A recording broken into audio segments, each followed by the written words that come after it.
अगर पिछले कुछ समय से ऐसा महसूस हो रहा है कि मतलब आप पूरी जान लगाकर गाड़ी को धकेल रहे हैं पर वो एक इंच भी आगे नहीं बढ़ रही, या ऐसा लग रहा है कि मन कहीं अटक गया है, चीजें पहले की तरह वो बह नहीं रही हैं, तो आप अकेले नहीं हैं। हमारे पास जो स्रोत हैं वो बताते हैं कि ये सिर्फ एक एहसास नहीं है बल्कि एक बहुत गहरे और जरूरी बदलाव का संकेत है। आज हम इसी पर बात करने वाले हैं। हमारे पास दो बहुत दिलचस्प स्रोत हैं जो ज्योतिष और ऊर्जा के नजरिए से समझाते हैं कि ये जो फरवरी 2026 के आसपास का समय है, ये इतना धीमा, भारी और चुनौतीपूर्ण क्यों महसूस हो सकता है। इसे शनि के प्रभाव से भी जोड़ा गया है। तो आज हमारा मकसद सिर्फ ये जानना नहीं है कि क्या हो रहा है, बल्कि ये समझना है कि क्यों हो रहा है। इस ठहराव के पीछे छुपा संदेश क्या है, ये समय असल में हमसे चाहता क्या है। चलिए इस विषय की गहराई में उतरते हैं। तो पहला स्रोत साफ कहता है कि फरवरी 2026 कोई मामूली महीना नहीं है। ये उन बदलावों की शुरुआत है जो ऊपर से दिखाई नहीं देते, पर अंदर ही अंदर वो जमीन तैयार कर रहे होते हैं। इसमें एक लाइन लिखी है कि यह भागदौड़ का नहीं बल्कि आत्म परीक्षण का समय है। और इसी बात को जब हम भारतीय ज्योतिष के नजरिए से देखते हैं तो ये सीधे सीधे शनि के समय की ऊर्जा से जुड़ जाता है। हमारे दूसरे स्रोत में बहुत अच्छे से समझाया गया है कि शनि का नाम सुनते ही लोग डर जाते हैं, उन्हें लगता है कि कोई सजा मिलने वाली है। हाँ, ये तो है। लेकिन शनि का काम सजा देना नहीं बल्कि सच दिखाना है। वो एक ऐसे सख्त टीचर की तरह है जो आपको तब तक आगे नहीं बढ़ने देते जब तक आप पिछला सबक ठीक से सीख न लें। इसीलिए ये समय धीमा, भारी और कभी-कभी अकेला महसूस होता है। ये भीड़ में दौड़ने के लिए बना ही नहीं है, ये रुक कर खुद की आवाज सुनने के लिए बना है। दिलचस्प बात है कि दोनों स्रोत जो अलग-अलग नजरिए से बात कर रहे हैं, एक ही नतीजे पर पहुंचते हैं। वो कहते हैं कि जो लोग इस दौरान जबरदस्ती अपनी इच्छा शक्ति से आगे बढ़ने की कोशिश करेंगे, उन्हें हर मोड़ पर रुकावट महसूस होगी। ऐसा लगेगा जैसे दीवार से टकरा रहे हैं। बिल्कुल। और जो रुक कर हालात को समझने की कोशिश करेंगे, उन्हें इशारे मिलेंगे, संकेत मिलेंगे कि आगे जाना किधर है। हाँ, मतलब इसे ऐसे समझें जैसे आप घने कोहरे में तेज गाड़ी चलाने की कोशिश कर रहे हैं। सही कहा। समझदारी तेजी दिखाने में नहीं बल्कि गाड़ी रोककर कोहरा छटने का इंतजार करने में है। ये समय वही कोहरा है। चलिए पहली और शायद सबसे बड़ी चुनौती पर आते हैं, जिसका जिक्र दोनों स्रोतों में है, और वो है मेहनत और परिणाम के बीच की दूरी। ऐसा लगता है कि हम पहले से ज्यादा मेहनत कर रहे हैं पर फल वो नजर नहीं आ रहा। रिश्तों में बातें अधूरी रह जाती हैं, करियर में कोई फैसला लेने जाओ तो मन 100 बार बदलता है। एक अजीब सी उलझन बनी रहती है। यहाँ ज्योतिष का एक बहुत ही गहरा सिद्धांत सामने आता है। एक स्रोत में एक लाइन है जो शायद इस पूरी उलझन को समझा दे। वो कहते हैं, कर्म तो चल रहा है लेकिन फल रोक लिया गया है। एक मिनट, ये तो सुनने में बहुत फ्रस्ट्रेटिंग लगता है।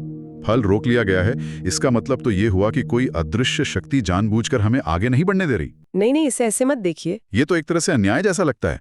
इंसान मेहनत ही तो फल के लिए करता है। नजरिए की बात है। दूसरा स्रोत इसे अन्याय नहीं बल्कि सुरक्षा कहता है।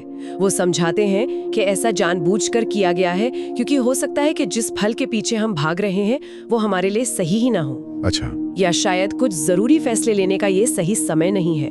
हो सकता है कि ब्रह्मांड हमें किसी जल्दबाजी में लिए गए गलत फैसले से बचा रहा हो, जिसे लेकर हम बाद में पछताते। अच्छा, मतलब हो सकता है कि जिस प्रमोशन के लिए हम मरे जा रहे हैं वो हमें एक ऐसे रास्ते पर ले जाए जो हमारी मानसिक शांति छीन ले। तो ये एक तरह का प्रोटेक्शन मैकेनिज्म है। हाँ बिल्कुल। और हमारा दूसरा स्रोत इसी बात को एक और खूबसूरत नजरिए से समझाता है जो मुझे बहुत गहरा लगता है। वो कहता है, अभी नींव बन रही है। सोच कर देखिए, जो चीजें जल्दी मिल जाती हैं वो अक्सर उतनी ही जल्दी छिन भी जाती हैं। सही बात है। शनि का तरीका ऐसा नहीं है। वो चीजें नहीं देते जो कुछ समय के लिए हों, वो देते हैं जो हमेशा के लिए टिकता है। और जो इमारत 100 साल तक टिकने वाली हो, उसकी नींव बनाने में महीनों लग जाते हैं। उस वक्त ऊपर कुछ नहीं दिखता, सारा काम जमीन के नीचे चल रहा होता है। ये वही समय है। ये सोचने वाली बात है। मतलब अगर किसी को तुरंत सफलता मिल जाए तो वो शायद उतनी मजबूत नींव पर ना हो, बिल्कुल, जितनी उस सफलता पर होगी जिसके लिए 2 साल तक इंतजार और मेहनत करनी पड़ी हो। तो ये जो फल का रुकना है, ये असल में नींव को मजबूत करने का समय है। सही पकड़ा। ये धैर्य की, चरित्र की परीक्षा है। और ये ऊर्जा सिर्फ काम या कैरियर तक ही सीमित नहीं होगी, है ना? हमारे व्यक्तिगत संबंधों पर भी इसका गहरा असर पड़ेगा। हाँ बिल्कुल। एक स्रोत में जिक्र है कि ये समय भावनाओं की सच्चाई को सतह पर ले आता है। झूठी शांति या दिखावे के रिश्ते वो इस ऊर्जा में टिक नहीं पाएंगे। हाँ, और ये थकान सिर्फ शारीरिक नहीं होती। स्रोत इसे आत्मा की थकान कहते हैं। आत्मा की थकान मतलब वो रिश्ते जो बस चल रहे हैं एक आदत की तरह, वो अचानक से बोझ लगने लगेंगे। वो काम जो आप सिर्फ समाज या मजबूरी में कर रहे हैं वो पहले से कई ज्यादा थकाने वाला लगेगा। ये वो बिंदु है जहां आपका मन आपके शरीर को साफ साफ बता रहा होता है कि अब बस ये रास्ता मेरा नहीं है। तो इसका मतलब क्या है? क्या इस दौरान लोगों के रिश्ते टूटेंगे या लोग अपनी नौकरियां छोड़ देंगे? ये तो बहुत उथल-पुथल वाला समय लगता है। जरूरी नहीं। दूसरा स्रोत इसे शुद्धिकरण या क्या कहते हैं, प्यूरिफिकेशन प्रोसेस कहता है। जो रिश्ते सिर्फ सुविधा मतलब या दिखावे पर टिके होते हैं वो इस दबाव में बिखर सकते हैं, लेकिन जो रिश्ते कर्तव्य, सम्मान और सच्ची भावना पर आधारित होते हैं वे इस परीक्षा के बाद और भी ज्यादा मजबूत होकर निकलते हैं। अच्छा। ये एक तरह का फिल्टर है जो नकली को असली से अलग कर देता है। और शायद इसलिए ये समय कुछ बहुत सीधे और कठिन सवाल हमारे सामने लाकर खड़ा कर देता है। जैसे कि एक स्रोत में लिखा है, जो कर रहे हो क्या वही सच में करना चाहते हो? डर के कारण या सच में प्यार के कारण?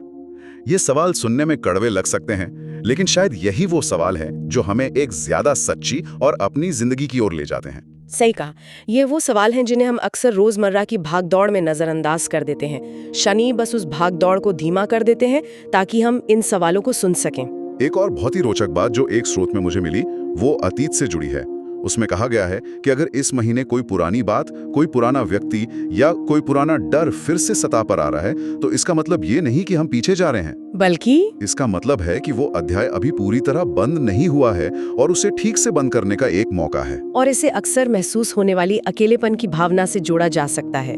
एक स्रोत में लिखा है, अक्सर शनि आपसे भीड़ हटाते हैं ताकि आप खुद को सुन सकें।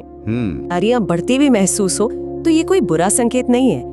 ये अकेलापन असल में खुद से जुड़ने का एक निमंत्रण है। लेकिन ये अकेलापन बहुत डरावना भी हो सकता है।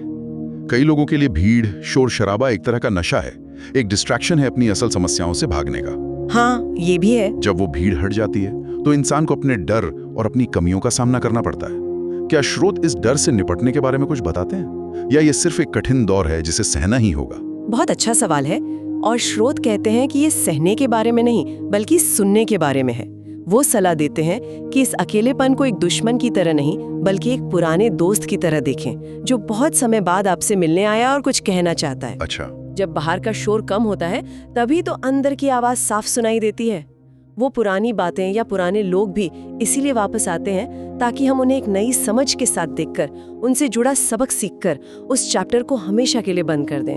अच्छा, तो जो हमने शुरू में बात की थी कि मेहनत का फल नहीं मिल रहा, और अब आप कह रही हैं कि शनि भीड़ हटा देते हैं, क्या इन दोनों के बीच कोई कनेक्शन है? क्या ऐसा है कि जब हमें बाहरी वैलिडेशन मतलब फल मिलना बंद हो जाता है तभी हम अकेले पड़ जाते हैं और अंदर देखने पर मजबूर होते हैं? आपने बिल्कुल सही नस पकड़ी है। यही कनेक्शन है। जब तक बाहर से तालियां बजती रहती हैं, हम अंदर झांककर कभी नहीं देखते। शनि पहले बाहरी शोर को कम करते हैं, बाहरी सफलताओं को रोकते हैं ताकि हम मजबूर होकर अंदर की दुनिया को देखें और वहां की नींव को मजबूत करें। ठीक है, तो अब मुझे क्यों का जवाब काफी हद तक समझ आ रहा है। ये एक गहरा, जरूरी लेकिन मुश्किल दौर है। तो अब सबसे जरूरी सवाल पर आते हैं। अगर ये समय इतना नाजुक है तो इसे संभालने का सही तरीका क्या है? क्योंकि इस दौर की ऊर्जा इतनी भारी है कि कुछ भी गलत करने का डर भी लगा रहता है। स्रोतों में इस समय को संभालने के लिए कुछ व्यवहारिक सलाह दी गई है। हाँ, और दोनों स्रोतों में जो सलाह दी गई है वो बहुत मिलती जुलती है। उन्होंने क्या ना करें की एक लिस्ट दी है जो शायद क्या करें से भी ज्यादा जरूरी है। सबसे पहली और सबसे बड़ी सलाह है, जल्दबाजी में कोई बड़ा फैसला ना लें। खासकर घर बदलना, नौकरी छोड़ना या शादी करने जैसा कोई बड़ा जीवन का निर्णय। क्यों? अगर कोई बहुत अच्छी अपॉर्चुनिटी आ रही हो तो उसे भी छोड़ दें? स्रोत कहते हैं कि इस समय हमारा जजमेंट थोड़ा धुंधला हो सकता है। हम डर, बेचैनी या इम्पेशंस के आधार पर फैसले ले सकते हैं, साफ दिमाग से नहीं। अच्छा। इसलिए अगर संभव हो तो बड़े फैसलों को कुछ समय के लिए टाल देना बेहतर है। दूसरी सलाह है, गुस्से या आवेश में आकर रिश्तों को न तोड़ना। इस समय भावनाएं बहुत तीव्र हो सकती हैं और हो सकता है कि जो बात आज बहुत बड़ी लग रही हो वो कल उतनी बड़ी न लगे, बाद में पछतावा हो सकता है।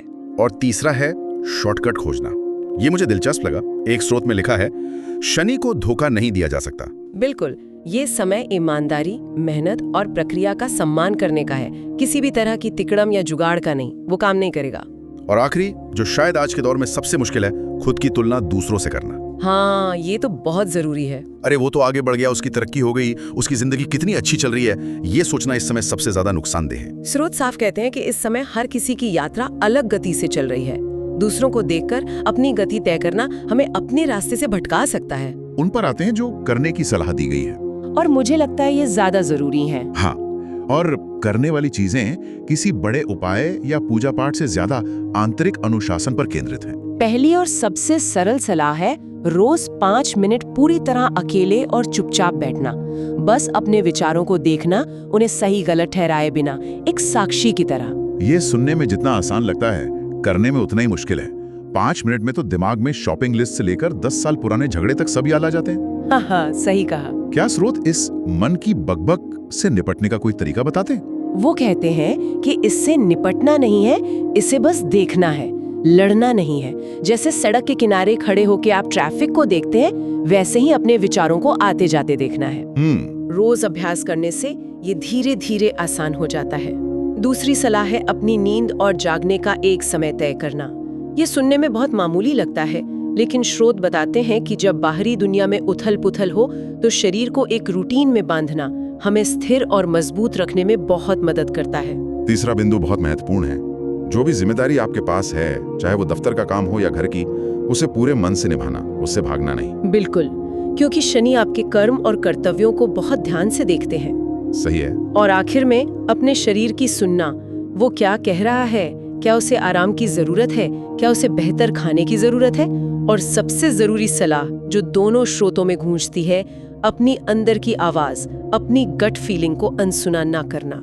अगर अंदर से कोई बेचैनी है या कुछ ठीक नहीं लग रहा तो उसे टालना नहीं है, बल्कि बैठकर समझना है कि वो आपसे क्या कहना चाह रही है। इन सब का निचोड़ एक लाइन में है जो एक स्रोत में लिखी है, ये समय उपायों से ज्यादा समझ मांगता है। और दूसरे स्रोत की एक लाइन इसे पूरा करती है, शनि चमत्कार नहीं करते, वो चरित्र बनाते हैं। तो ये समय असल में चरित्र निर्माण का है। सही कहा, ये बाहर कुछ बदलने का नहीं बल्कि अंदर कुछ बनने का समय है। तो कुल मिलाकर आज की बातचीत का संदेश ये है कि ये धीमा, मुश्किल और उलझन भरा लगने वाला समय असल में कोर्स करेक्शन है। यह हमें किसी गलत रास्ते पर तेजी से भागने से रोकने आया है।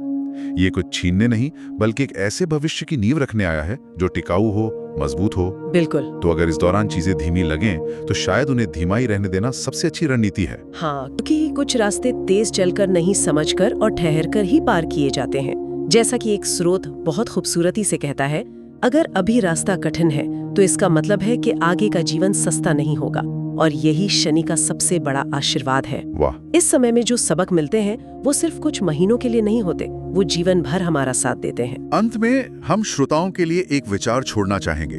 दोनों स्रोत एक नींव बनाने की बात करते हैं, एक मजबूत आधार। सोचने वाली बात यह है कि इस मजबूत नींव पर जो इमारत बनेगी उसकी पहली ईंट क्या होगी। वो कौन सा पहला निर्णय, पहली आदत या पहला विचार होगा जिसे इस नई और सच्ची नींव पर रखा जाएगा।